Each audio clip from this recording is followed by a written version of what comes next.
खुलुमबाय स्टुडिय'आव दं आं किलिकां ब्रह्म। एम रन्जित बसुमतारिया बान्दोगुरियाव गोदानै लुफुंजानाय रायजोआरि खिखरसालिखौ बेखेवना होदों। दिनै बान्दोगुरि गामियाव गोदानै लुफुंजानाय रायजोआरि खिखरसालिखौ बेखेवनानै होयो बिटिआरनि हा आरो हाग्रा बिफाननि मावफुं सोद्रोमा रन्जित बसुमतारिया। मख'नो गोनांदि बे बेखेवजानाय रायजोआरि खिखरसालिखौ 2023-24 मायथाइनि थाखाय 15थि रांखान्थि आय'गनि बिथांखिनि सिङाव लुफुंजादोंमोन। लोगोसे सिडली चिरां जौगाखां खोन्दोनि सिङाव थानाय चिरां जिल्लायाव थानाय बे मावथांखिखौ गासै 14,28,912 रांनि बाजेटजों आबुं खालामनाय जादोंमोन। बे बेखेवजानाय रायजोआरि खिखरसालिया बान्दोगुरि गामियाव साखोन-सिखोनखौ साबसिन खालामनायनि फारसे मोनसे मख'जाथाव आगान आरो बे बेखेवनाय हाबाफारियावनो बिटिआरनि एम रन्जित बसुमतारिजों लोगोसे आस्राबारि बिसिडिसिआ बाहागो लायो। खुलुमबाय स्टुडिय'आव दं आं किलिकां ब्रह्म। एम रन्जित बसुमतारिया बान्दोगुरियाव गोदानै लुफुंजानाय रायजोआरि खिखरसालिखौ बेखेवना होदों। दिनै बान्दोगुरि गामियाव गोदानै लुफुंजानाय रायजोआरि खिखरसालिखौ बेखेवनानै होयो बिटिआरनि हा आरो हाग्रा बिफाननि मावफुं सोद्रोमा रन्जित बसुमतारिया।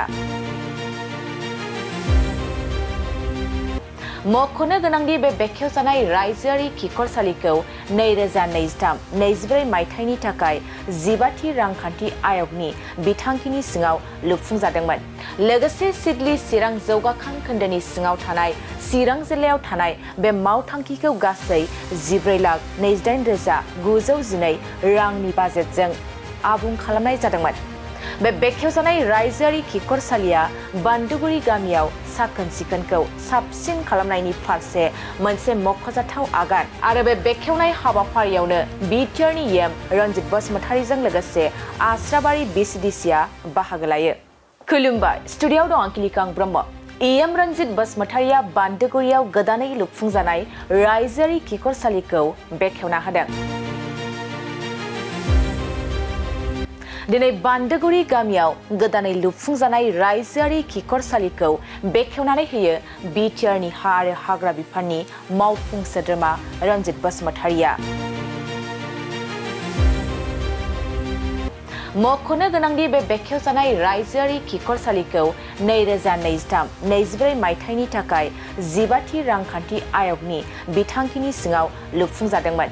लोगोसे सिडली चिरां जौगाखां खोन्दोनि सिङाव थानाय चिरां जिल्लायाव थानाय बे मावथांखिखौ गासै 14,28,912 रांनि बाजेटजों आबुं खालामनाय जादोंमोन। बे बेखेवजानाय रायजोआरि खिखरसालिया बान्दोगुरि गामियाव साखोन-सिखोनखौ साबसिन खालामनायनि फारसे मोनसे मख'जाथाव आगान आरो बे बेखेवनाय हाबाफारियावनो बिटिआरनि एम रन्जित बसुमतारिजों लोगोसे आस्राबारि बिसिडिसिआ बाहागो लायो।